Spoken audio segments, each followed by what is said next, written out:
Hello, fellow compatriots, and welcome to another episode of Journey in the Drifts. Today we're going to be talking about Bionicle Customs and the road to it. Today I have with me Kingsidorak. Yep. And if you want to go ahead and check his stuff out, he makes amazing stuff. Be sure to go down in the description down below. But anyways, without further ado, let's go straight into it.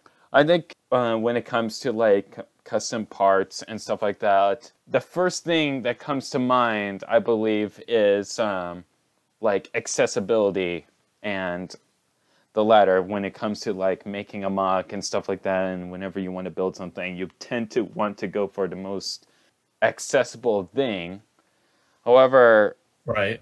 how would one get like more value from customs as opposed to like expensive like official parts? Let's say like the Ultimate Doom Kraken, which is super expensive, or the Mask of Life from Toa Matanui and the ladder. You know, like expensive parts like that compared to like custom like 3D printed mask or other parts as a substitute. Like, Right. It really depends on mostly what you mean by that. So like a lot of people will get value out of actually purchasing a mask that they like instead of just, oh well, this is available. I guess I'll take this. yeah, On I'm top of you referring. have the quality and stuff. But what? Yeah, I was mostly referring to like build value, like the Hmm. versatility of the parts, and like the much more the versatility that you can use the part for, like the many uses for it, you know, in that aspect. You know, because Right. I know for you, you make a whole bunch of parts, you know, and like sometimes people will be like, uh why do you make that part when you can easily just use another part that's very similar to the said part that you've made, you know? Yeah. Because I get to see that, I tend to see that a lot, and I want to know like uh, what does that bring to the table with the slightly different variations of parts that you make, you know, with because I know like they have a lot more connection points as opposed to the other, and I'm kind of Right. curious, like, what thoughts went behind in adding those additional connection points. So for me, it's generally more. I don't really care about fixing a specific issue. Usually, Hmm. I just make parts, and they tend to be picked up for various issues. Like there was one part that I unintentionally created for this purpose, but it fixed an illegal connection. Um, Hmm. I have no idea what part that was. It was several months ago, but people seem to like it. Except for the various few that always say, "Why does this exist?" Do you ever like try to focus on like a variation of like different like texture styles and stuff like that? Do you try to go from that route, or you just mostly try to go for a more smooth aesthetic, just to Yeah. for more versatility? So for that, it really depends on what the part is. Uh, well, Typically, well, in huh? general, you know. Yeah. In general, I like to go for a more G1 aesthetic. Hmm. Uh, Overall, usually, right now, I just made a part that's directly based off a video game sword, Oh, is it the and one it, that's going to be like 17 studs long? yeah, Ah. Yeah, because I heard about that and it's like, oh dang, that is like Sephiroth like level of blade value. what is that? um I'm referring to Final Fantasy Oh, and that one video game. The guy with the long hair with the super ridiculously long blade. Someone else yesterday, after I was talking about that, sent me a Final Fantasy thing that might be the same thing, but they said it was Skinny Goku. I don't know. I thought that was two different things. That sounds like Cloud, the other guy with the big wide sword. I don't know, but you can put this on screen because by the time this goes live, this item will go live, and you are the first person to see this. So, but that is cool though. I can't wait for that part to be available. I'm sure like a lot of people will be using it though. I don't know anything about Doom. I'm not a fan. I just like the sword. Oh, that is an awesome blade. I love that. Are you just now looking at it?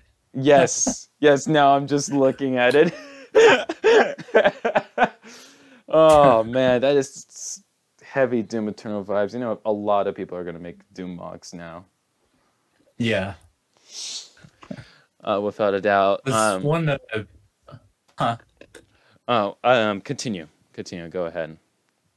This is one that I've made 2 or 3 times, including yesterday. I made it twice, and everything before this model I didn't like. And I didn't show anybody either because I was ashamed. Mm-hmm. Which for anyone who wants to get into 3D modeling, that's something you're gonna have to get used to. Is just remaking stuff over and over again sometimes. Yeah. We'll talk about that a little bit more later on in the discussion. But right now, kind of curious, you know, since we are like talking about parts now, like are the parts that are made like with like 3D modeling and stuff like that, and eventually printed off, do they tend to be a lot more durable than official Lego parts? You know, and like, are you able to disassemble and reassemble frequently as compared to like official Bionicle parts? Because I know like that can tend to be like a concern some people have, because there are some parts out there that are very brittle when 3D printed. Looks towards Red Star Gaming. But no offense, you know, disclaimer, we're not tossing salt at people or anything, just stating the obvious. But yeah, like, how are those parts like compared to like official Lego, you know, because I know like that is a concern with a lot of people when entering the 3D printed world. Right. So I just want to interject before I get onto that. I know that RSG at the moment is working on something to make it easier and more viable for them to get parts out to customers at higher quality. That's good. But back to the topic, is it generally, there's no one true statement about this at the moment, because 3D printing has various materials. That For is example, true. like the typical one is PLA, which isn't very strong, but it's good enough. Mainly, I guess, for testing and some general use. It can break just like anything else, but it's not only on the material. It's also on the model itself and the connections. So, like, there's people on Thingiverse that have created some of the parts that I've already made, and people say, "Oh, well, now I don't have to pay Sid. I could just download this," and then they get it and it breaks, and then they come back to me and complain about that part. I'm not sure why, but But then that brings up the question, like, what did they print it out with? You know, what materials? Yeah. Because, like, there are some pretty high quality durable plastics out there. Yeah. So, also, you even got resin printers now. So, So, funny thing about that is the first customer, well, the first person that brought one of these to my attention was using a resin printer, and they were very experienced with it. I don't know what the problem is with the models. I don't test other people's models because I generally trust my measurements, and I just want to focus on my stuff. yeah, I can understand that. But in terms of quality, like, it really comes down to optimizing your printer, getting the right materials, setting up the right environment for your printer. So, like, with resins, you can sometimes mix various materials together to get higher quality or more flexibility. With FDM, which is normal printers, I guess, it's a lot harder to just pick out the right one, right material, because you have to go through different spools. Since we are talking about that and trying to find like the right type of plastic material seems to be like quite a bit of a struggle, it sounds like. Yes. What would you suggest to someone who recently got themselves like well, let me rephrase that. What would you suggest to someone who wants to get into like 3D printing their own parts from like Thingiverse and the ladder?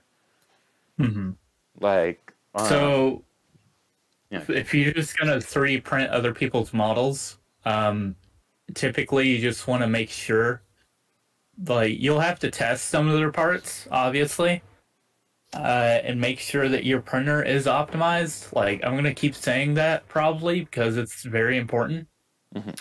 So, like, if you print out something with a socket and it's not printed right, let's say you don't clean it up right, or the model is incorrect, that is a friction fit snap, and it can cause the part to just explode, sending shards flying. Sounds like a tolerance issue, mostly. It kind of seems like. Yes, that's with the model though, mainly. The model needs to be generally good for that. You have to do, for the model maker has to do a lot of testing to ensure that it doesn't happen. On top of, the person with the printer has to make sure their settings are good. And because if the model is different from the settings or from what you get off the printer, it doesn't matter if that model is good or not. It's not going to be good, or it's not going to be a good part. And with sockets, if you also don't take the time to clean them out, that means it doesn't matter if your printer is optimized, doesn't matter if the model is fine.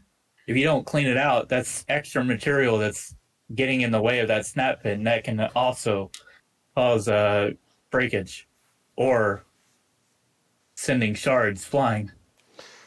Yeah. That's one of the things I experienced with one of my first socket customers. And I only found that out after I shipped the item to them. Wow. And when was this? Because I remember you did a video a while back of you making a actual working socket that can just easily just snap and detach onto like a naked torso, I believe. Yeah, that was just a general test. That might have actually been. Well, yeah, it was a Ignite torso. I think that socket, I still have it. Wow, it's still holding up.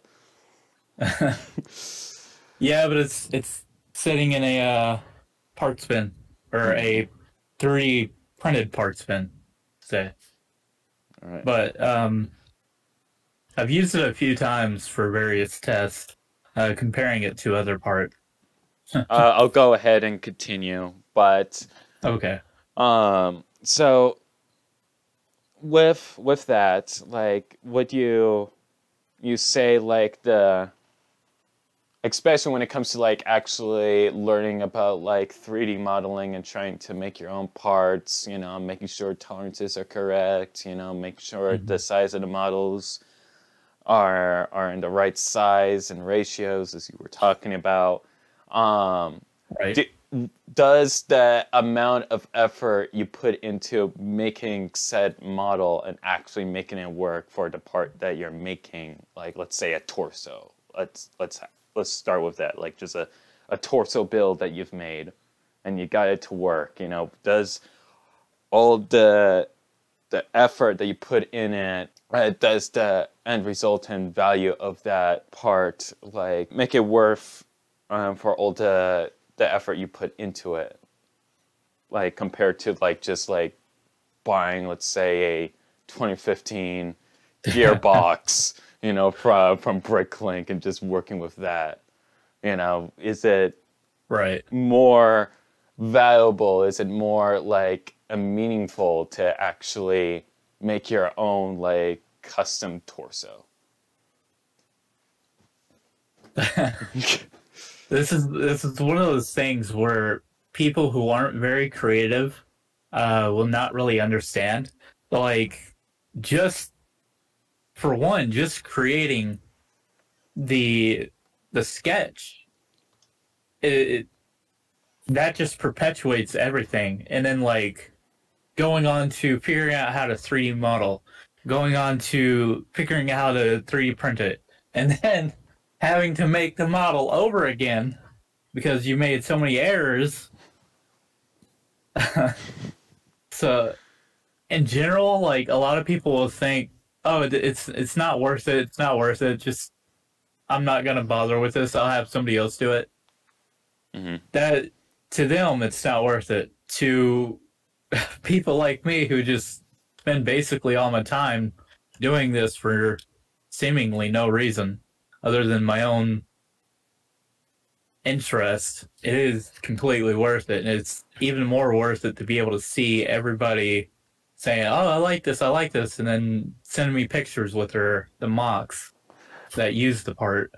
Yeah, and I think that's very like meaningful, you know, to have that feeling. It's like, yeah, I made this, you know, and now people are using it in their builds, you know. It's like Right. like you're expanding the world of parts usage just by making more parts, you know, because like Bionicle parts are in the low now, you know, because they're not being manufactured anymore. So actually being able Hopefully to soon that will change. yeah, that will soon change, hopefully. Bionicle G3 or you and many other 3D modelers will continue doing your craft. Hold on. I cannot confirm or deny that I am working on such things. Of course.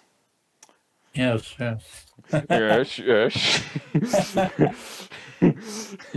Allegedly. Allegedly. As you say, doctor. Yeah. Yeah. But since we are talking about like parts and Bionicle parts on low, I know when you were first like starting out, I know you don't do this as much as you used to, but you used to like cut pieces, if I recall, just to. Oh no, I still do that every Oh, so often. oh, okay. Yeah, I used to melt them together. People thought I was using glue, but I was actually melting them. I'm not going to say how because I almost burned my blanket and my hand. Yeah. Obviously, there's some dangers to it.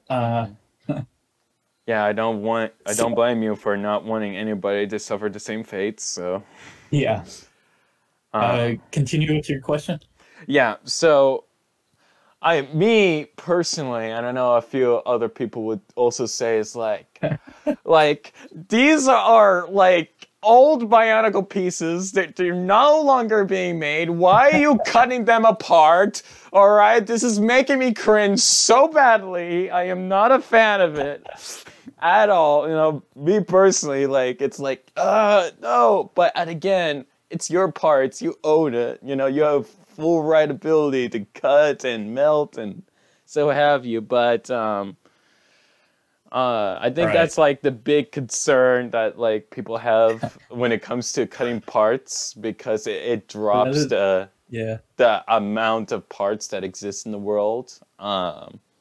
Though I don't think a lot of people go as far as to thinking like, okay, what are the end results of like cutting those pieces, you know, and making new parts out of them?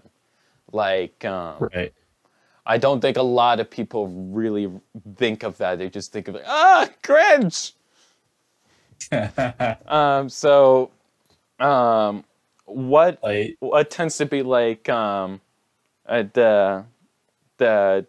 the fruits of your labor when it comes to like cutting these pieces and melting them together? The fruits of the labor for that is just having a prototype for a 3D model, typically now. Well, just having a prototype for that piece that I just created and thought up before, or even not thought up. Like, I'll sit there, cut up parts, just see how they look together, and then just, brain fart, that's really cool. Yeah. It to 3D model them takes time, obviously. To 3D print them takes even more time, usually. So, like, having that in your hand within seconds or even minutes is so much better to me. But obviously, I don't want to just, like, cut through all my parts. Yeah. Like, I know a lot of people sit there and think it's cringy and whatever. It's part of a process. Like, a lot of people do it. I know, like Lego used to do it a lot when they made the Bionicle prototypes, and I think a lot of people miss that because they cut apart a lot. Yes, that was actually one of my inspirations for doing that. Here is an image of, I believe it's Axon's mask, his prototype. If that's going to send. So you can even see it there. I believe they glued it. I don't know. Yeah, it kind of looks like they did glue it. I noticed like they basically used like the Nuva shoulder armor. And I believe that's 2 Nuva shoulders. Yeah, it's 2. And then they had, and then they added like a freaking Visorak pincer for the top fin. I actually like the detailing of that fin compared to the final version of Axon's mask. Yeah, it's pretty cool. Yeah, I actually dig that. But like with cutting up parts, it's just like building a mock. If you're sitting in a pile or with next to a pile or whatever, you don't have it sorted away. I know sometimes you can do this too. Like for me, I like building with everything in front of me because I'll be picking up parts and then I see a random piece and I think, oh, that might be a good detail. It's the same thing for cutting up parts. I'll think of a part and I think, all right, this is going to be badass. And I put it together and I realize, oh, there's extra details here. Hey, maybe this other piece will fit. And I just make it so much better. Yeah. Or I could just make a pile of crap. Yeah, because sometimes when it comes to like cutting and putting parts together, it can be either hit or miss, you know? Yeah. So But that brings up another question, which is like when with the process of like cutting parts and stuff like that, with this form and process of making these prototypes and so forth, would you consider it as kit bashing? And kit bashing is basically is when you take two or more different model kits, and you combine them together, cutting parts, gluing them, sanding them, all the latter. Like, would you consider it as a form of... speaking, realistically speaking, the whole thing is just kit bashing on top of connections. That's basically all Bionicle is, or actually Lego in general. It's like the details are only half of it. You have to really work out the connections, how it works, and then add the details. So I know your question is more general, but yeah, so overall it is various. Well, it's essentially just kit bashing. Yeah. So I wish there was packs or something for it.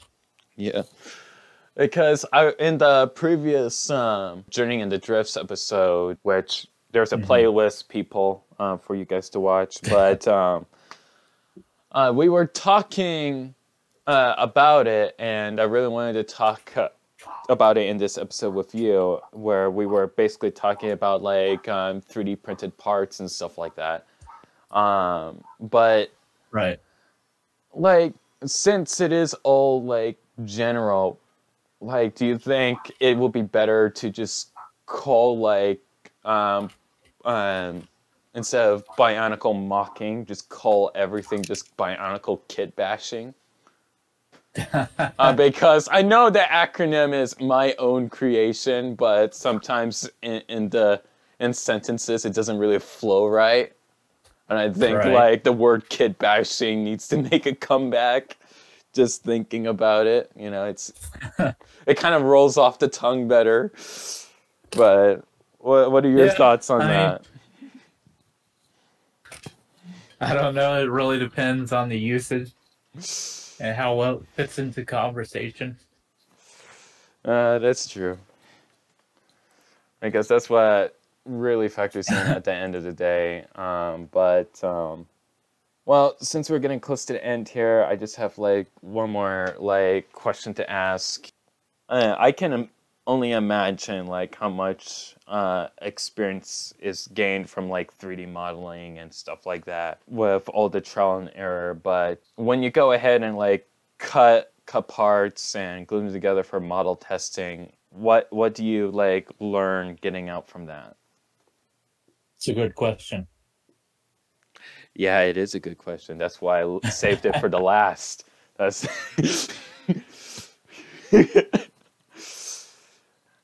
because, like, sometimes it can be hit or miss, but right.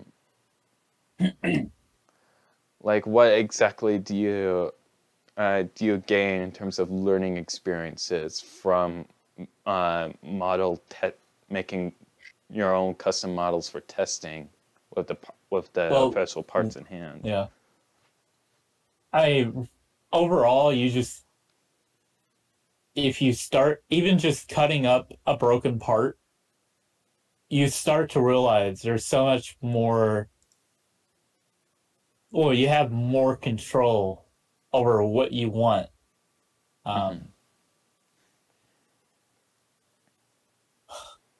What was that? I think it's the Anika leg connector, or it originally was on the Sidorak, but everybody thinks it's the Anika. So, like, let's say both these sockets come off of that, or break off. You cut off and sand down the socket off. Even that can be a very useful piece. It just...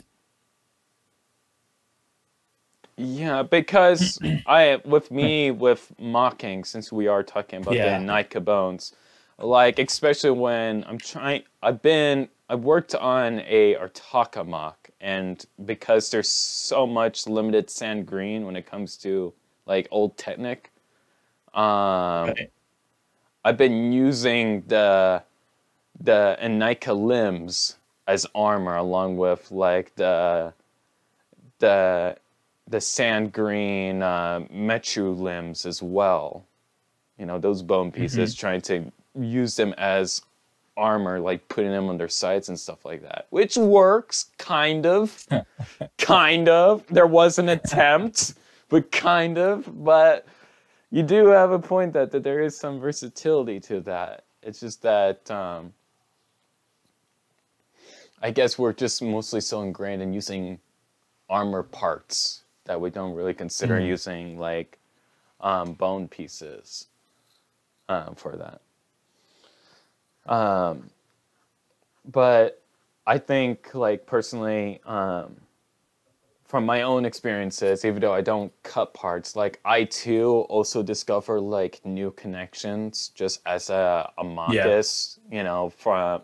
I mean, even just looking at the parts, you start to see like once you start cutting up parts, you're even thinking about putting them together, you just start to form various ideas. And for me, it was that way. And when I started to cut up parts, I believe around 2011, and trying to put them together, I just felt like there had to be a better way to be able to do this, and luckily for that, 3D printers became widely available. But I haven't been doing this stuff for actually, I think it's going on 2 years now. So like, probably missed out on a lot of custom parts just by not having that available at that time. Hey, it's fine, you know. Yeah. I mean, I've been like building for 3 years, you know, and I'm still like haven't had my hands on like any like new parts and stuff like that. Like recently, however, I've been getting more 3D printed masks like at the bucket load. So, you know, there's that. That's pretty good. But there's a ton of options in the mask community. With I have very odd standards, so there's very few that I like. The RSG, I think RSG Aquatic Krill is one of those. Oh yeah, I see that one. Basically anything from 00 Dude. Even though I don't think he's making parts anymore. That's a shame. Yeah.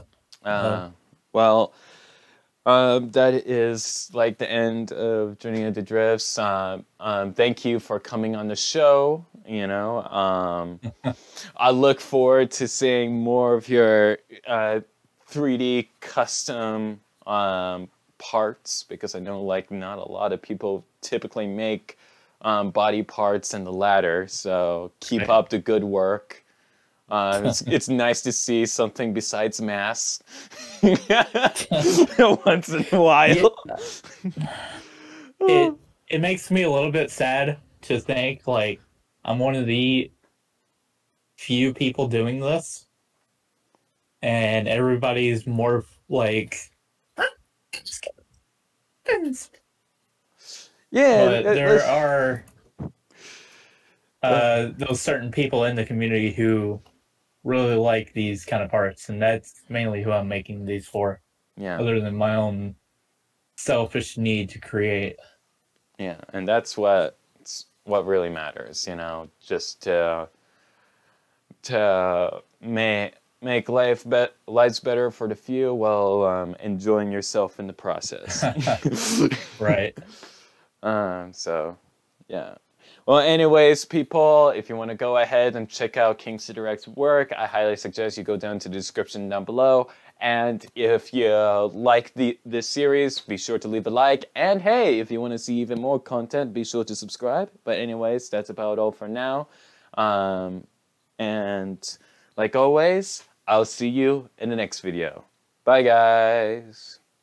See ya.